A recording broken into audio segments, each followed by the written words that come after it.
नमस्कार शेतकरी मित्रांनो, शेतकरी महाराष्ट्राचा या आपल्या YouTube चॅनलमध्ये आपले स्वागत आहे। शेतकरी मित्रांनो, पद्मश्री पुरस्कृत श्रीरंग देवबा लाड म्हणजे दादा लाड यांना नेमकाच भारत सरकारने पद्मश्री पुरस्कार प्रदान केलेला आहे। शेती क्षेत्रातील त्यांच्या मोलाच्या मार्गदर्शनाबद्दल आणि त्यांच्या शेती क्षेत्रातील योगदानाबद्दल त्यांना हा पद्मश्री पुरस्कार प्रदान करण्यात आला। त्यांनी खास करून कापूस उत्पादकांसाठी जी एक दादा लाड पद्धत अंमलात आणली तिचे ते जनक आहेत। त्यामुळे शेतकऱ्यांना अतिशय जबरदस्त फायदा उत्पादनामध्ये झालेला आहे आणि त्याच दादा लाड पद्धतीबद्दल आपण आज सविस्तर चर्चा या व्हिडिओच्या माध्यमातून करणार आहोत। आपल्या चॅनलला जर आणखी आपण सबस्क्राइब केलेलं नसेल तर सबस्क्राइब नक्की करा। व्हिडिओ आवडल्यास शेअर आणि लाईक नक्की करा। काही प्रश्न असेल तर कमेंटमध्ये कळवा आणि तुम्हाला काही माहिती असेल या तंत्रज्ञानाबद्दल तरी देखील कमेंटमध्ये कळवा, म्हणजे मला ही माहिती होईल आणि बाकीच्या आपल्या शेतकऱ्यांना देखील ती माहिती मिळणार आहे। शेतकरी मित्रांनो, दादा लाड पद्धत काय? शेतकऱ्यांच्या मनात एकच विषय असतो की दादा लाड पद्धत म्हणजे कमी अंतरावर लागवड करणे आणि जास्त उत्पादन घेणे। त्यामध्ये गळफांदी कट करणं हा विषय देखील आहे, ते देखील शेतकऱ्यांना माहीत आहे। पण विषय काय होतो, दादा लाड पद्धतीमधील जे अंतर आहे ते बऱ्याच वेळेस चुकीची लागवड केल्यामुळे भरपूर प्रमाणात नुकसान शेतकऱ्याचं होतं। कारण मी गेले आता हे 4थं वर्ष येईल, म्हणजे 3 वर्ष लगातार मी त्यावर काम करतोय, दादा लाड पद्धतीमध्ये उत्पादन घेतोय। शेतकरी मित्रांनो, 3 वर्षात गेल्या काय काय बदल करावे लागले ते आपण या व्हिडिओच्या माध्यमातून थोडक्यात समजून घेऊया। एक तर आपण लागवड किती अंतरावर करू शकतो याला खूप महत्त्व आहे। कमीत कमी अंतर किती ठेवू शकतो, जास्तीत जास्त अंतर आपण कितीपर्यंत लागवड करू शकतो, पारंपरिक पद्धतीत आणि या पद्धतीमध्ये काय बदल होतो हे देखील आपण समजून घेऊया। आता 3x1 ही जर लागवड केली तर ही पूर्णपणे 100% दादा लाड पद्धतीमध्ये येते। 3x1 पारंपरिक पद्धतीमध्ये 3x1 ही लागवड आपण ग्राह्य धरू नका, कारण की त्यापेक्षा जास्त अंतर पारंपरिक पद्धतीमध्ये असतं। 3.5x1.5, 2, 4x1, 4x1.5, 4x2 किंवा 5x1, 5x2 असं जे अंतर वाढत जातं ते पारंपरिक पद्धतीच्या दृष्टीने असतं आणि 3x1 हे जे अंतर आहे ते दादा लाड पद्धतीमध्ये याचं अनुकरण आपण करू शकता।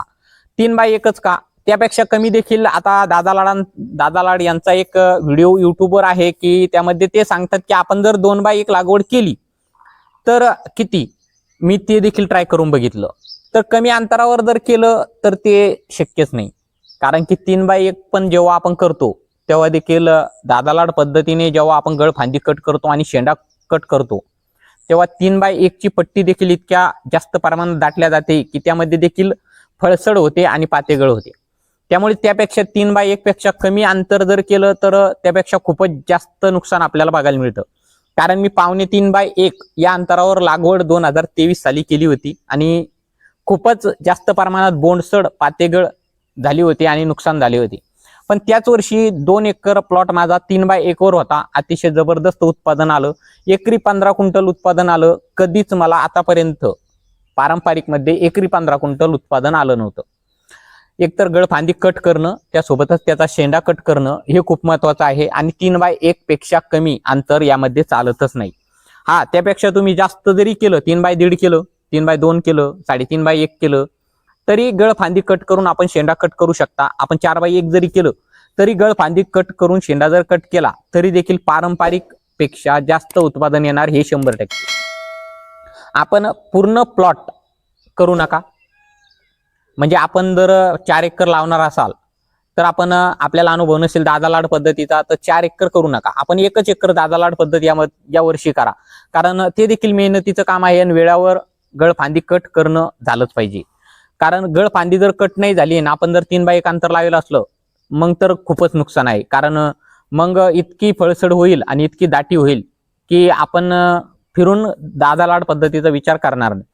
त्यामुळे एकतर गळफांदी कट करणं 60 ते 65 दिवसापर्यंत जास्तीत जास्त आपण गळफांदी कट करू शकतो।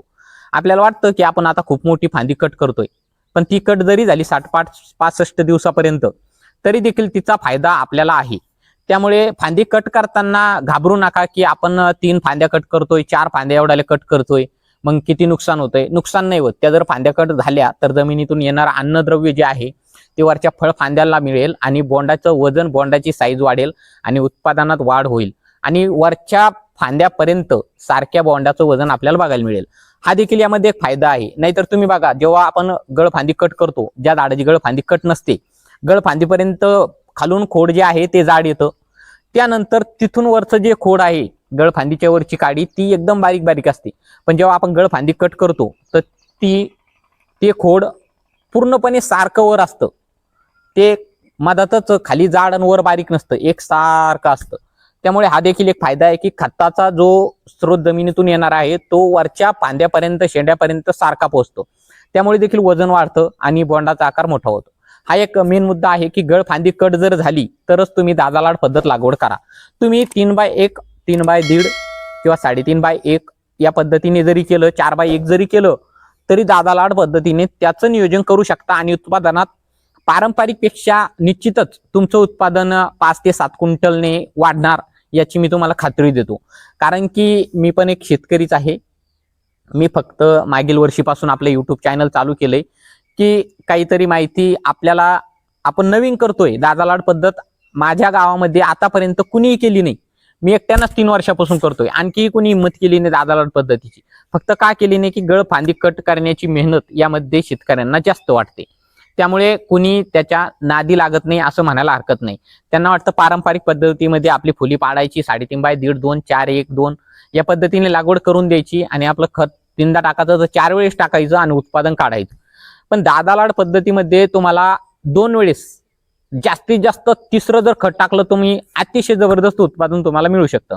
गळफांदी कट करणं आणि शेंडा कट करणं हे 2 गोष्टी जर तुमच्याकडून झाल्या तर तुम्हाला पारंपरिक पेक्षा जास्त उत्पादन होण्यापासून कोणीही थांबवू शकत नाही. त्यामुळे हा एक मुद्दा आहे दादालाड पद्धतीचा. फक्त मी विनंती करेल की तुम्ही 3 पेक्षा अंतर कमी करू नका. म्हणजे तुम्ही जाल 2x1, 2.5x1, 2.5x1 हे जर करायला जाणार असाल तर तुम्ही 100% नंतर नुकसान तुम्हाला यापासून बघायला मिळेल.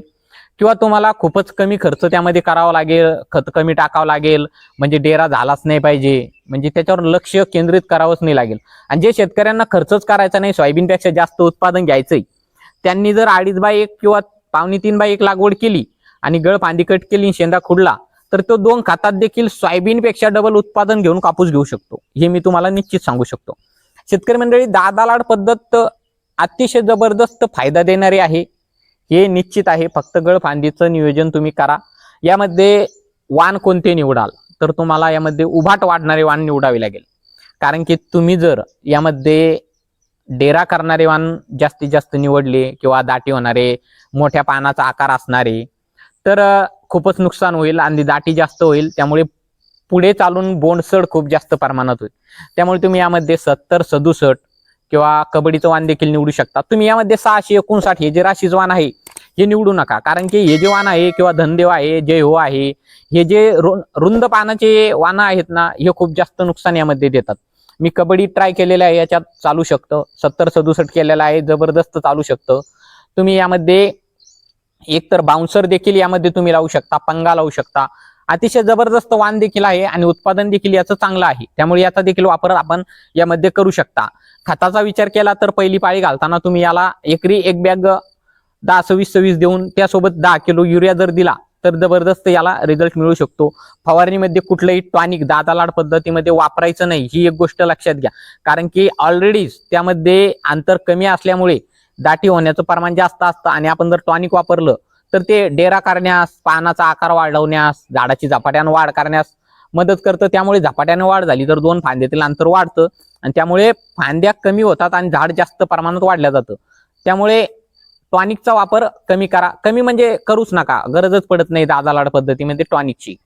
आता पारंपरिक पद्धतीचा विषय आपण पुढील व्हिडिओमध्ये घेऊया की पारंपरिक पद्धतीमध्ये किती अंतरावर तुम्ही लागवड केली तर तुमचं बियाणं किती बसेल. आणि दादालाड पद्धतीचा ही विचार त्या व्हिडिओमध्ये आपण करू की किती अंतरावर तुम्ही लागवड केल्यावर तुम्हाला किती बॅग एकरी बसू शकते आणि उत्पादन किती येऊ शकतं. शेतकरी मंडळी, आपल्या चॅनलला जर आणखी आपण सबस्क्राईब केलेलं नसेल तर सबस्क्राईब करा. भेटूया परत पुन्हा नवीन व्हिडिओमध्ये. धन्यवाद.